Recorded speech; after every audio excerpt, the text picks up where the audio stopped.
bonjour à tous. Dans ce nouveau numéro des Entrepreneurs du Monde, nous recevons Armand Tiberge qui va nous parler de Sendinblue, une entreprise qu'il a fondée en Inde en 2011. Alors, plus que fondée, il l'a fait pivoter, mais vous allez nous expliquer ça tout de suite. Mais avant, j'aimerais savoir, en fait, dites-nous pourquoi l'Inde et surtout que vous y êtes allé directement après la fin de vos études à Polytechnique. Pourquoi l'Inde ? Pourquoi l'Inde ? Nous sommes, avec ma femme, nous avions un projet de partir à l'étranger, de vivre à l'étranger. On avait en 4e année, pour des raisons personnelles, on n'était pas parti. Et donc on voulait partir après, dans la vie active, dans un pays étranger, un petit peu en quête d'exotisme quand on sort d'études. On a choisi l'Inde, on trouvait que c'était un pays qui était attrayant parce que très différent, en même temps il parlait anglais, un pays qui avait une bonne réputation pour son exotisme. Alors, une bonne réputation pour son exotisme, mais c'est peut-être pas le pays le plus évident, c'est même pas du tout le pays le plus évident. On pense tout de suite à l'Europe, aux États-Unis, ou à quelque chose qui est dans la continuité de ce qu'on connaît dans notre espace culturel chrétien, occidental. L'Inde, c'est quand même vraiment très, très, très différent. C'est très, très, très différent, absolument. On était parti pour des raisons personnelles, on voulait justement quelque chose de très, très différent. J'étais pas du tout parti dans l'idée de monter une boîte là-bas. Ça s'est fait un peu par le hasard des choses. Au niveau professionnel, c'est sûr que j'aurais peut-être pas choisi l'Inde si j'avais eu à choisir un pays pour m'y installer. Après, vous vous lancez dans la gestion de projets web, donc c'est pas quelque chose qui est inconnu en Inde. Il y a beaucoup de choses qui se font là-bas. Ouais. Mais encore une fois, c'est pas moi, je penserais à San Francisco, peut-être même à la Chine, un truc comme ça. Et non, vous, ça reste quand même Delhi, la gestion de projets web, avec tout ce que ça implique derrière. J'étais parti pour une PME française qui s'installait en Inde. Donc j'étais parti là-bas pour justement les aider à monter une filiale. J'ai tout de suite senti ce besoin d'indépendance, ce besoin de créer ma propre structure. Donc je me suis dit, je suis en Inde, pourquoi pas ne pas profiter justement de cette expertise dans le web et monter une société. Et donc c'est comme ça que j'ai cherché des associés. J'ai rencontré au début 3 associés avec lesquels j'ai démarré mon entreprise. On a choisi le web un petit peu par hasard. Ce sont des associés indiens ? Ah, pardon, oui, il y a 3 associés indiens. 3 associés indiens. C'est obligatoire d'en avoir autant ? Non, alors il est fortement recommandé d'avoir des associés indiens. Pourquoi ? Parce que, encore une fois, c'est un monde très différent, que c'est des entreprises qui gèrent pas mal de personnes. Donc, le management, c'est important de comprendre les codes, de comprendre comment le marché du travail, comment il est organisé, comment on embauche, quel équilibre on peut trouver entre les personnes. Chacun des 3 associés avait une partie en particulier ? Voilà, alors on a démarré 3 associés, on était 4 au début, ça a duré 2 mois. Donc très rapidement, l'alchimie n'a pas pris, on va dire, on n'était pas d'accord sur les objectifs. Et donc, moi je suis parti avec un associé et 2 autres ont continué leur structure à côté en parallèle. Donc la société s'appelle en 2007 Silverline IT Solutions, c'est ça, je ne me trompe pas? Oui, exactement. Oui. Et comment ça se passe alors ces premiers mois? Quand vous restez avec le seul associé indien, comment ça se passe les premiers mois? Oui, les premiers mois sont des mois où on a démarré sans argent, donc il faut vivre. On a tout de suite 2-3 employés et il faut payer les salaires. Donc moi, je suis vraiment focalisé sur l'aspect commercial. C'est moi qui vends justement à l'étranger notre service. Alors, c'était quoi votre service? Notre service, c'était développer des sites Internet. Donc, c'était très vague. Moi, personne dans les associés ne connaissait le monde de l'Internet. Personne ne savait développer un site Internet. On avait juste embauché 2 développeurs et on comptait vivre comme ça en vendant des sites Internet. Donc, je me rappelle de mes premiers clients où on vendait des sites Internet pour 800, 1000 euros, des sites assez compliqués qui sont assez mal passés du fait de notre peu d'expérience dans le web, du fait qu'on n'avait pas forcément les bons développeurs. Donc, des premiers mois très compliqués. Administrativement parlant, on a fait le choix de racheter une société parce que c'est trop compliqué de créer une structure en Inde. D'accord. En fait, il y a un marché de la création de société et donc vous achetez une boîte à quelqu'un qui a créé une coquille vide. Et donc comme ça, vous avez tout de suite une entreprise qui marche. Pour éviter de passer par la phase de création administrative, vous rachetez, enfin c'est trop compliqué, vous rachetez quelque chose d'autre à côté. Et ça, c'est normal en Inde. C'est ce qui est conseillé. Alors après, si on veut passer 6 mois, 9 mois, c'est très intéressant. Si on veut passer 6-9 mois dans des process administratifs, c'est un État, même s'ils sont très forts en offshore, en informatique, c'est un État qui est quand même très bureaucratique, qui est très corrompu, qui marche, où il faut des pistons à droite, à gauche pour faire avancer les choses, où il y a de la paperasse à remplir à toutes les étapes du process. Donc non, c'était beaucoup plus simple de racheter une boîte, même si on devait payer 1 000 € de plus, ce qui était à l'époque une somme énorme pour nous, mais on l'a fait. D'accord. Et quand vous la rachetez, ça se passe comment? C'est vraiment, vous le voyez directement, il y a un contrat de vente, comme si vous achetez un objet. C'est plus simple, c'est plus compliqué. C'est quoi la différence par rapport à la France? Alors je dirais que c'est notablement plus compliqué. Alors ce qui est plus simple, c'est que c'est quand même un pays dans lequel les choses sont assez peu organisées, où finalement, dès qu'il y a un problème, on va dire, d'ordre fiscal, d'ordre administratif, il y a toujours une solution. Une solution qui peut passer par une personne. On va peut-être donner un petit peu d'argent à une bonne personne. C'est des choses qui se pratiquent et tout le monde fait comme ça. Si on veut vraiment faire les choses de manière carrée, comme on ferait en France évidemment, on se heurte à des murs et c'est pas la peine. On va passer beaucoup de temps, d'énergie, alors que finalement les choses sont beaucoup plus simples quand on connaît les bonnes personnes. L'avantage d'avoir un associé indien, c'est évidemment que c'est lui qui s'occupe de ça et qui connaît les personnes. Voilà. Moi, encore une fois, j'étais focus sur rapporter de l'argent pour payer nos Alors justement, salaires. rapporter de l'argent, comment est-ce que vous êtes reçu? Parce que vous êtes français en Inde. Alors bon, vous n'êtes pas le seul blanc et vous n'êtes pas le seul français, j'imagine, à faire du business en Inde. Mais d'être propriétaire d'une entreprise, c'est pas commun. Comment est-ce qu'on vous reçoit? Comment est-ce que les Indiens perçoivent le fait qu'un blanc a une société? Non, c'est quelque chose... En Inde, bien entendu. En Inde, oui, tout à fait. Oui. En Inde, c'est un pays qui a été colonisé pendant plus d'un siècle par les Anglais, où il y a une présence étrangère assez forte. Même s'ils sont très nationalistes, comme par exemple en Chine, ils sont quand même très ouverts aux étrangers. Et donc, c'est quelque chose qui est relativement normal. Non, mais ils ne se disent pas, à un moment donné, voilà, c'est quelqu'un qui est là pendant quelques mois, puis après va repartir. Parce que aussi la confiance, elle est là. Par exemple, au Japon ou en Chine, on essaie d'abord de voir si la personne est vraiment sérieuse et si elle a une vision sur le long terme.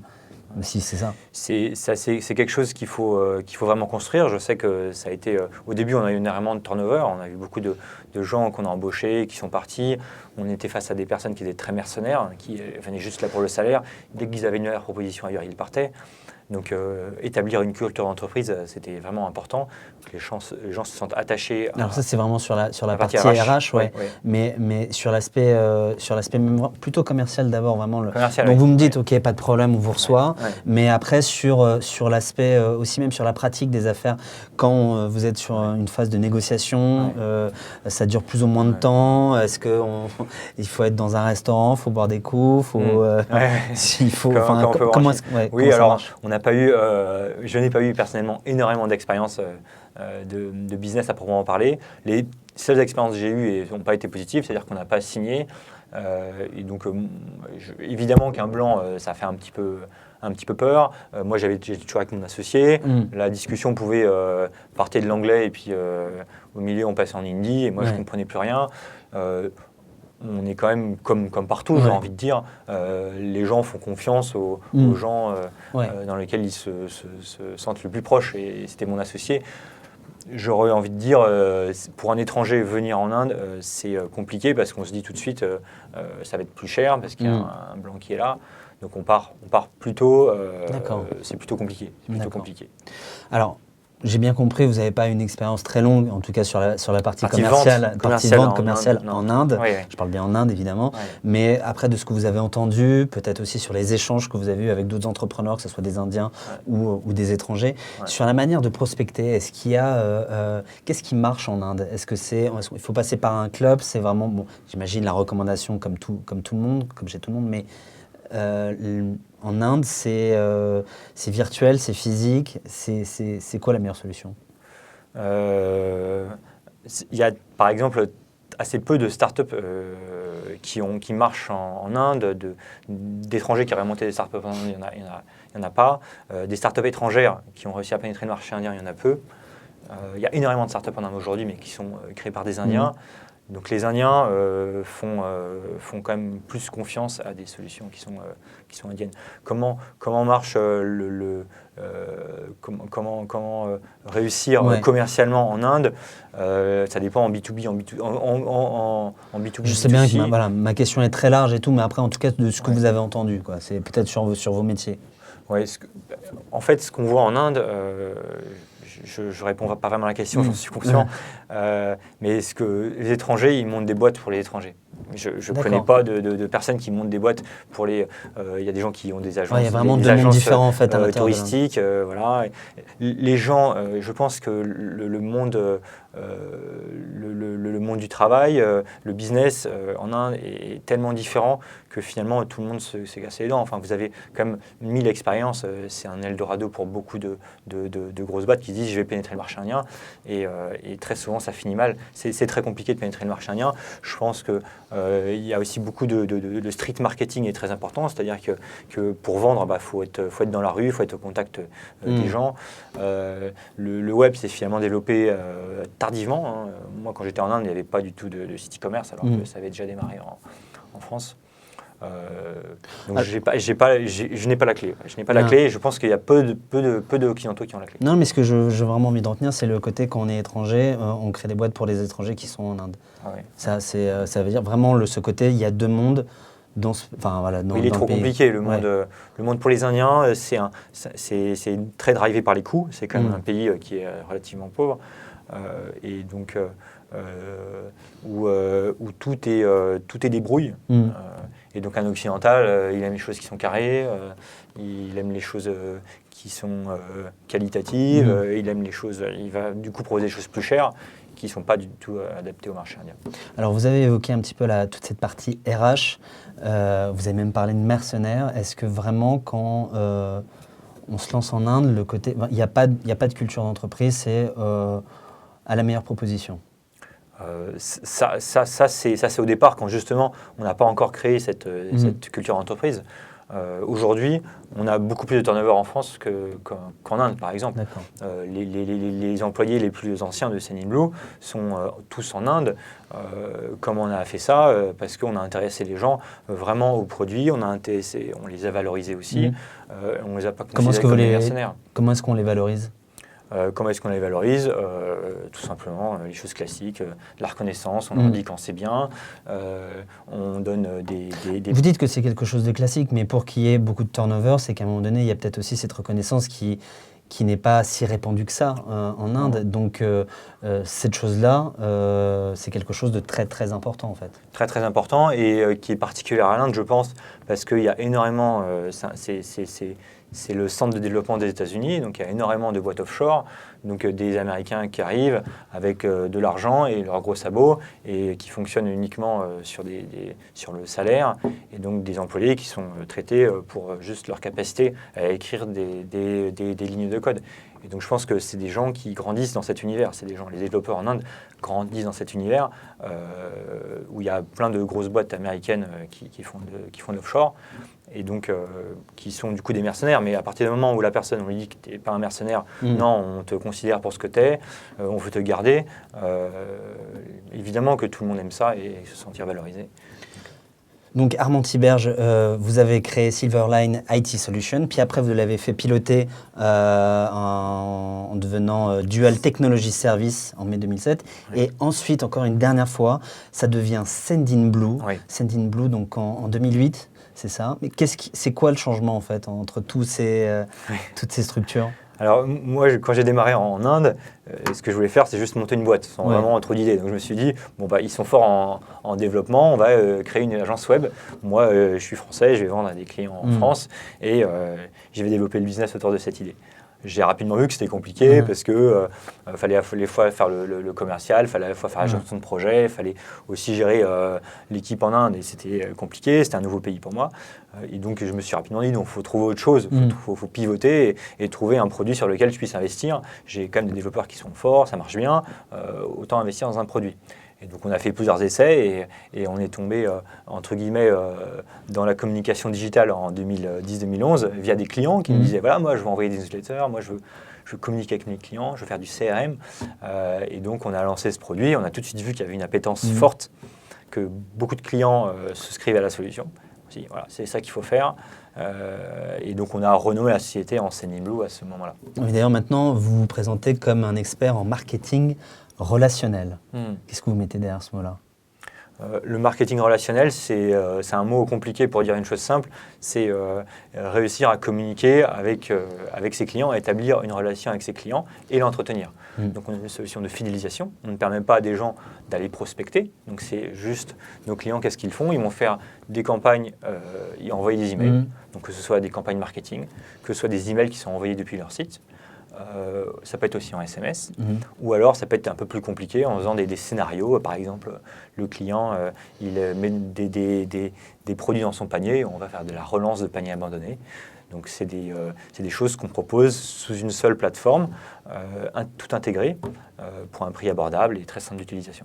Alors, entre-temps, entre toutes ces sociétés, le lancement de Sendinblue, vous êtes revenu en France, vous faites souvent les allers-retours. J'aimerais savoir quand même un petit peu mieux votre réflexion d'entrepreneur quand voilà, vous démarrez votre business en Inde, vous voulez comme le développer en France, vous dites comment je dois faire pour relier ces deux mondes-là ? À quoi vous réfléchissez ? C'est quoi vos enjeux à ce moment-là ? Quand on est entrepreneur, le premier enjeu, c'est toujours rapporter de l'argent. Ouais. C'est vrai qu'on est très focus sur ça et on a été pendant pas mal d'années justement en mode survie, on va dire. Et quand on est sorti de ce mode survie, on peut justement penser à ça. Et je trouve, et c'est le moment dans lequel on est aujourd'hui, puisque la société croît beaucoup et est très pérenne et positive. Et donc on pense beaucoup à ces choses-là. Et on se dit comment on fait pour que tous ces gens travaillent ensemble. Donc on a aussi une filiale aux États-Unis maintenant à Seattle, 5 personnes. 40 personnes en Inde, 30 personnes en France, et faire en sorte que ces mondes-là cohabitent, c'est un vrai challenge. On est parti récemment au Sri Lanka tous ensemble à 70 pour se retrouver pendant une semaine pour faire des ateliers de travail sur qu'est-ce qu'il faudrait proposer pour Sendinblue, qu'est-ce que pourrait être, comment améliorer l'expérience client sur notre produit. Et donc je pense que ces moments ensemble sont fondamentaux. Les gens, ils ont d'abord besoin de physique, même si on est dans un business virtuel, rien ne vaut une rencontre physique, rien ne vaut que se rencontrer tous ensemble pendant une semaine. Ce voyage au Sri Lanka, c'est une seule fois par an, au mieux. Oui, c'est vrai. Pour le reste, vous êtes vraiment dans vos bureaux à Delhi, à Paris et à Seattle. Comment est-ce que vous faites pour travailler, pour faire cohabiter là, pour le coup, entre Seattle et l'Inde, c'est jour et nuit. Oui, c'est jour et nuit, absolument. Des fuseaux horaires, il y a 11h30 de différence entre le fuseau horaire entre Delhi et Seattle. Donc c'est vraiment deux mondes différents. Pour nous, c'est aussi un avantage important puisque ça permet de pouvoir répondre à tous les clients, quelle que soit l'heure. On fait, pour répondre directement à votre question, c'est assez classique, on utilise des outils comme Slack par exemple qui permettent d'organiser la discussion autour de thématiques où tout le monde participe. On fait aussi des ateliers, donc on appelle les workshops, sur différentes thématiques où finalement on va associer tout le monde. Donc chaque pays fait son workshop dans son coin. Ensuite, il y a un leader de l'atelier, par exemple sur la communication ou sur les RH ou sur la nouvelle politique tarifaire de Sendinblue. C'est des sujets qui sont importants aujourd'hui pour la société. Donc ces personnes travaillent avec les différents groupes, ces leaders travaillent avec les différents groupes dans les pays. Et donc on arrive à coordonner un petit peu et à faire que les gens discutent ensemble. Mais on a aussi une newsletter évidemment commune qu'on envoie tous les mois qui permet d'expliquer ce qui se passe, avec les anniversaires de chacun. Maintenant, vous êtes un peu à la croisée de trois mondes. C'est quoi quand vous parlez avec un de vos collaborateurs français ou indiens, c'est quoi la plus grande différence dans leur manière de travailler ? Je dirais que l'Inde est un pays très hiérarchique. avec peu d'initiatives de prime abord. Ils ont été toujours habitués à être très drivés par la hiérarchie, alors que les États-Unis, ils ont complètement dépassé ça. En France, on est un petit peu justement entre deux. Donc la plus grande difficulté, c'est d'abord que la personne, un salarié indien, puisse vous dire non facilement, ou puisse vous dire non, ce que tu as dit, oui, c'est pas mal, mais je pense qu'on pourrait aussi faire ça, ou aussi, ou ça. Et c'est vachement important, c'est un produit technique comme le nôtre, qu'on ait aussi des retours des gens qui soient au contact du code, du produit, et du produit. À l'inverse, les États-Unis, ce n'est pas des gens qui vont dire non, c'est des gens qui vont dire oui, bien sûr, tu as tout à fait raison, mais je pense quand même que... Voilà. C'est toujours des gens qui ont une manière de dire les choses qui est beaucoup plus dans la communication non violente, qui est beaucoup plus dans l'explication, beaucoup moins cash, on va dire, que les Français. Donc on a vraiment l'opposé. Donc l'Américain, il va dire oui, l'Indien ici, il va dire oui. L'Américain, on comprend bien qu'en fait c'est non, mais il le dit très bien et c'est très agréable. Alors qu'en France, on va lui dire non en direct. Voilà, on va dire non, je pense pas ça, et on va s'opposer tout de suite. Culture du conflit qui est beaucoup plus importante. Et ça va pour vous, vous arrivez à vous en sortir entre ces trois mondes?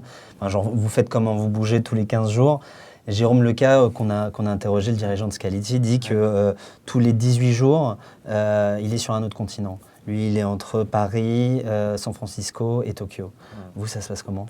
Alors nous, on essaye de bouger. Alors c'est pas moi forcément qui me déplace toujours, mais très régulièrement, on a des gens de France qui partent en Inde, des gens de France qui partent aux États-Unis, des gens d'Inde qui partent aux États-Unis, des gens des États-Unis. Enfin bon, il y a pas mal de mouvements, même si c'est une personne qui se déplace à chaque fois sur un autre continent. Ça permet d'échanger, ça permet de voir voir l'autre équipe, de comprendre ce qui se passe. Bon, on arrive à la fin de cette émission, mais j'aimerais quand même parler de la chose qui nous anime beaucoup de Français, qui est l'élection présidentielle. Alors, je ne vous demande pas forcément de donner votre avis, c'est pas ça le truc, mais j'aimerais savoir, vous qui voyez ça de différents points de vue, comment est-ce que vous la voyez, cette élection présidentielle?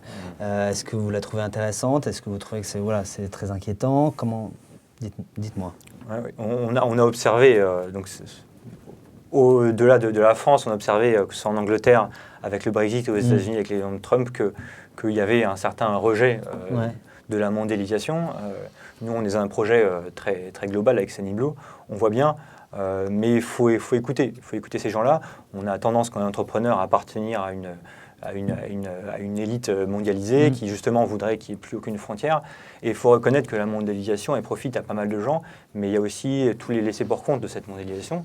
Et donc je pense que les signaux qu'ont envoyés les électeurs, c'est de dire attention, il faut aussi nous protéger contre les Chinois quand c'est les États-Unis, contre les immigrés quand c'est le Brexit en Angleterre, ou alors en France le Front National qui va dire fermons les frontières. Donc il faut écouter ça, comprendre, et je pense qu'on ne l'a pas assez fait.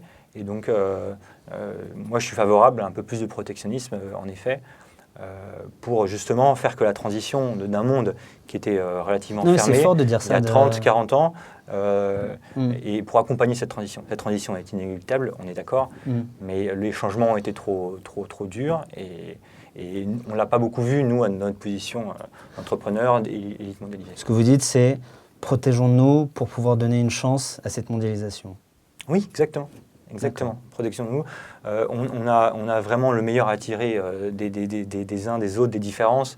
Je trouve ça très riche d'avoir à la fois des Indiens qui travaillent avec des Américains, qui travaillent avec des Français. Et ils nous apportent beaucoup de choses. Néanmoins, mettre sur un pied d'égalité un employé indien contre un employé français qui n'a pas du tout les mêmes problématiques démographiques, de droit social, de retraite. Voilà, nous, par exemple en Inde, il n'y a aucune... on cotise ni pour la sécurité sociale, puisqu'il n'y en a pas, ni pour la retraite. Donc oui, parce qu'aux États-Unis, c'est facultatif, en France, c'est évidemment obligatoire. Donc on met tous ces personnes sur un pied d'égalité, alors quand c'est dans le développement web, ça ne pose pas de problème, puisqu'il n'y a aucun problème de chômage dans ces pays. Par contre, quand c'est des emplois un peu moins qualifiés, on sent bien que ça cause des frictions importantes, et que ce n'est pas juste, c'est pas faire. Donc, Alors, je finis maintenant avec Sendinblue. C'est quoi votre enjeu principal, là, dans les prochains mois? Mon enjeu dans les prochains mois, c'est de trouver les moyens de Sendinblue pour se développer encore, pour encore croître, tout entrepreneur veut croître. Et donc, non, on est donc en une phase de levée de fonds, phase financière. Donc on essaie de travailler au maximum sur la stratégie de la boîte pour savoir où on la met dans 5 ans. Merci à vous, Armand Thiberge. Je le rappelle, vous êtes fondateur de Sendinblue, un entrepreneur qui a travaillé en Inde et qui connaît aussi les États-Unis. Merci à vous et nous on se retrouve le mois prochain pour un nouveau numéro des Entrepreneurs du Monde. À bientôt. Merci.